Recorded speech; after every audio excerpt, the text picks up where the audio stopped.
In 2008, a young man made a choice to make a difference. Living out his Unitarian principles, Tim DeChristopher took part in an act of civil disobedience, an act of protest.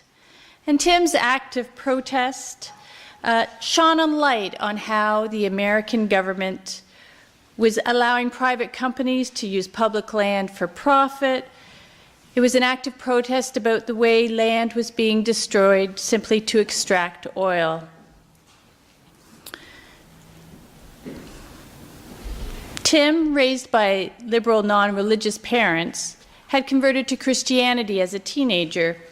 He was looking for answers, but he eventually turned away from the certainty of belief, and he found his way to Unitarian Universalism, where the 7 principles gave him a framework to guide his behavior and allowed him to ask the questions that he needed to ask. And by 2008, Tim was in his mid-20s working at a wilderness therapy program for troubled teens in Utah's wilderness. And early in that year, Tim went to hear Terry Root speak. And Terry's a biologist who was part of the International Panel on Climate Change. And Terry was speaking about the panel's conclusions. In speaking with her afterwards, Tim noted that all the graphs she'd been displaying in her PowerPoint suggested that carbon emissions were going to peak in the year 2030 and then begin to decline. But he said the panel's report said that emissions had to come down by 2015 in order to prevent catastrophe. Was he misunderstanding something? And Terry said no, he wasn't misunderstanding. She told him it was probably too late to avoid the worst case scenarios. And she put her hand on Tim's shoulder and said, "I'm sorry my generation failed yours." This was shattering to Tim. Already too late? Devastated, Tim felt that his future had been taken away from him. What was the point of normal life if the coastal cities of the US were going to become swamps, displacing millions of people? But Tim, a passionate person, committed himself to activism. And in that year, 2008, he found out that the Bureau of Land Management, a US federal government agency, was going to auction off these oil and gas leases on millions of acres of public land. And these leases allow private companies to drill on private lands, and in this case, that fragile desert ecosystem of Utah's Red Rock country. And so Tim, along with many other environmentalists and Unitarians, went to that auction in December of 2008 with the attempt to, take a stand outside. He went inside with the thought he might disrupt the auction with a speech. But when he entered the building, the people from the auction mistook him for an oil and industry person. And the woman at the sign-up desk asked him if he was there to bid. And Tim stood there for a moment and said, "Yeah." And so she gave him a paddle, and he became bidder 70. And Tim sat down, and as the auction proceeded, he became more and more outraged. All of this land was going to be devastated in the name of oil. And it was casually being sold off to the highest bidder for these low prices. And so he began to bid. At first, he was just trying to force the price of the land up so that the industry would pay more. But about halfway through, Tim looked around the room. And at the back, a fellow Unitarian was sitting there. And she was crying. And it seemed to Tim that she was just as devastated as he was by how quickly and coolly these lands were being sold off. And Tim started bidding to win. Bidder 70 successfully won 22,000 acres, leasing rights costing $1.8 million. Now, Tim hadn't really intended to do this and was frantically texting friends, trying to figure out how he was going to raise even the deposit to get away with this.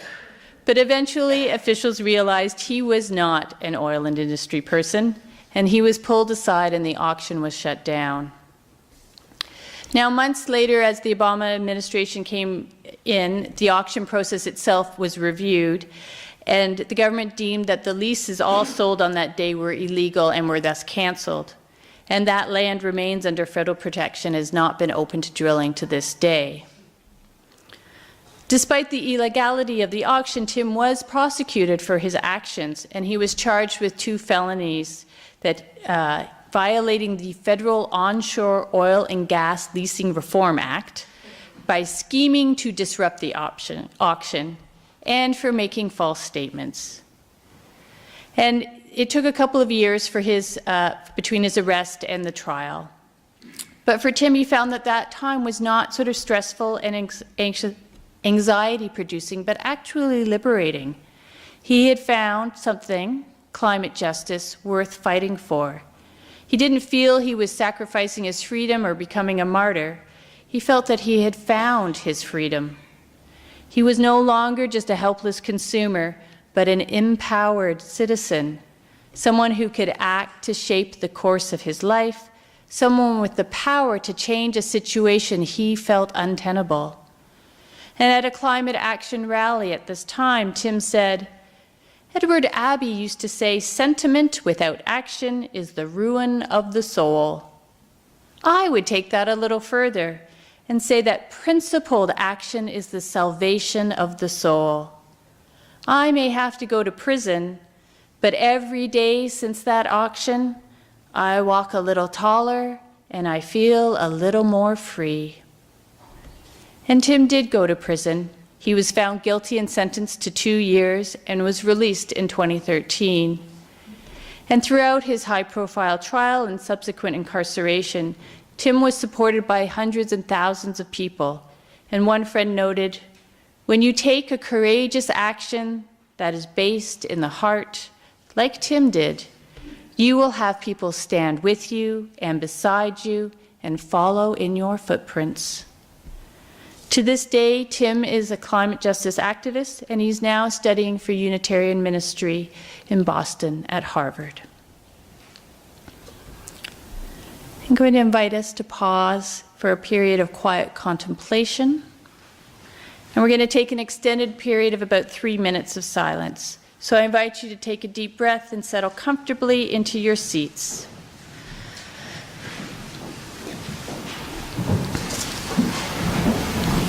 I'd like you to just take some time to reflect. What would you protect with your heart and soul? What principled action might be the salvation of your soul?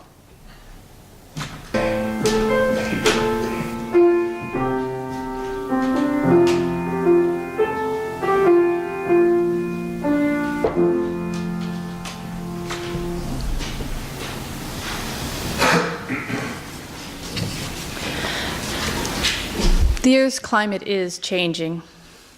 The ice in the Arctic and Antarctic oceans is melting even more quickly than expected. Sea levels are expected to rise to the point that some Pacific islands, full nations, will disappear underwater. Extreme weather is happening all over the place. We had spring in February and winter here in April. Climate change is no longer a potential threat. It is here, there, and everywhere. Terry Root, that lead author of the International Panel on Climate Change, was right. It is too late to avoid some of the worst-case scenarios. In fact, NASA just this weekend released some information saying that the melting ice at the poles is shifting the mass of the Earth, the water's going down, and with that shifting mass, the way the Earth wobbles on its axis has changed. So we have fundamentally altered the planet. We truly are an independent part of the web of life. And what we are doing to the Earth, we are doing to ourselves. And Tim DeChristopher took a stand because he was outraged at how oil extraction is still business as usual despite the science. Tim says, "We are going to be living through the most rapid and intense period of change that humanity has ever faced." And that's not hopeless. It means we're going to have to build a better world in the ashes of this one. It's not hopeless. We will have to live through some interesting times, but there's hope. The momentum for genuine, lasting change is building. The Paris Climate Agreement that was worked out last fall will be signed on Earth Day in 2 weeks. And while it's not legally binding on the countries who sign on, its public profile and common goals provide incentive for countries to take seriously reducing carbon emissions from fossil fuels. It's a sign of hope. Our federal government is committed to meeting the carbon emission reductions in the treaty, and Trudeau has pledged to new environmental assessments for fossil fuel projects and to consult more with Canada's Indigenous people. The Canadian Labour Congress wants to create 1 million jobs that would help Canada turn towards a low-carbon economy. And for those of you on Facebook, you might know that my partner Mark is at the NDP convention in Edmonton this weekend. And he is one of many probably debating right now, asking the NDP to support the LEAP manifesto. Created by Naomi Klein, it calls for a Canada based on caring for the earth and one another. I signed it last night. Climate change is on the radar, and if the political will is truly there, reducing carbon emissions is possible. Renewable energy systems like wind and solar are becoming economically viable. Electric vehicles are moving slowly into the mainstream. But changing our cities, our infrastructure, our way of life will be a challenge. We have set our lives in concrete and asphalt, and these are not flexible, adaptive substances. We will have to get creative. We live in a global system that's resistant to change, and it can be hard to know where to start. So it's important to remember that our actions, big or small, matter. Whether we choose to eat less meat or bid on land to prevent oil drilling, every choice helps us choose a better future. As people of the chalice, we can help each other. Unitarian Universalists have founded Commit to Respond, a climate justice organization dedicated to protecting the rights of the oppressed and marginalized people most impacted by climate change. And Commit to Respond offers both actions and projects and worship resources, recognizing that a spiritual foundation is a strong place to stand. And Tim DeChristopher is becoming a UU minister because he believes spirituality has a role to play in creating a new way forward. Tim sees the dominant system, the global system, as one which uses alienation and separation to maintain itself. We accept wearing clothes made by child labor because those children live halfway around the world. We accept gas-fueled cars because a car is the only way to get around. Tim suggests that alienated people tend to focus on being a consumer, on the goods that they own, because they don't have that community identity, because they don't have other social roles to engage them. And so we play a role by nurturing community, coming together on Sunday mornings. Spiritual communities have a vital role to play in reconnecting people to one another and the planet. Healthy connections take time to develop and need space to grow. Spirituality matters. It helps people be people and not consumers. The climate justice movement needs us. It needs the chalice. It needs UCM to be a place of restoration, a place where people can come in despair and sorrow and find a way back to hope, a place where people can remember their values and find a way to hold fast to them, a place where new stories can be told, stories of interdependence, of community, of love and justice, and a place for music. So we'll pause for a musical gift from the choir. UU Minister Marilyn Sewell says, for true social change to happen, we must become radically relational. Radically relational is another way to state our national vision, a world of interdependence which calls us to love and justice. We must learn what it means to truly live interdependently with one another and the planet.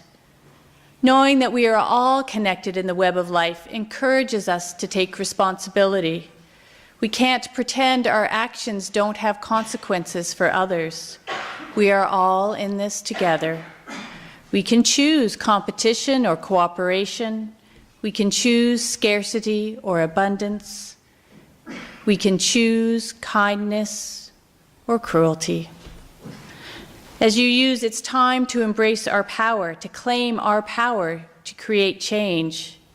As Tim DeChristopher says, principled action is the salvation of the soul. Living our principles of respect and connection, following our vision of an interdependent world, means we need to be radically relational. People in crisis, people who are afraid and insecure, can do terrible things. Glance at any decade in human history, and you can see that our cruelty is unbounded. But people in crisis, people who take care of one another and know they are not alone, can be wonderful. Crisis can bring out the best in people. Look more closely at any decade of human history, and you will find beauty and kindness. Crisis is also opportunity. It's the opportunity to reflect on what is important, opportunity to create newer and healthier ways of being. We can choose to cooperate and care for one another, to act in solidarity. People do it every day. And we can choose to act for climate justice. In our national denomination, we know this. Last year at the annual meeting in Ottawa, we passed a resolution on fossil fuel divestment. The Canadian Unitarian Council, our national body, has already divested from the top carbon-producing companies and has pledged only to invest in these companies if it allows Canadian UUs to participate in shareholder activism. The Council invests in renewable and sustainable energy technologies, and all member congregations with investments are encouraged to do the same. Part of the resolution noted that we have a moral responsibility to Earth, to all beings, and to future generations to do everything in our power to bring about a swift transition from fossil fuels to a sustainable energy economy. A moral responsibility to Earth, all beings, and future generations. This is radically relational. This is interdependence. Know that our choices don't just impact ourselves, but other creatures, and those impacts extend through time to future generations, to our children's children's children. Knowing this can be pretty overwhelming, even paralyzing. But the good thing about being part of the web of life is that none of us is responsible for saving all of it. As Clarissa Estes puts it, ours is not the task of fixing the entire world all at once, but of stretching out to mend the part of the world that is within our reach.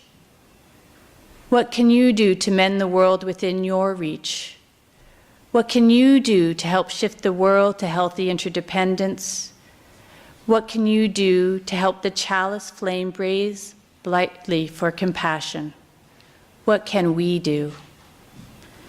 May we let this climate crisis be an opportunity for a better way of being, for the planet and for ourselves.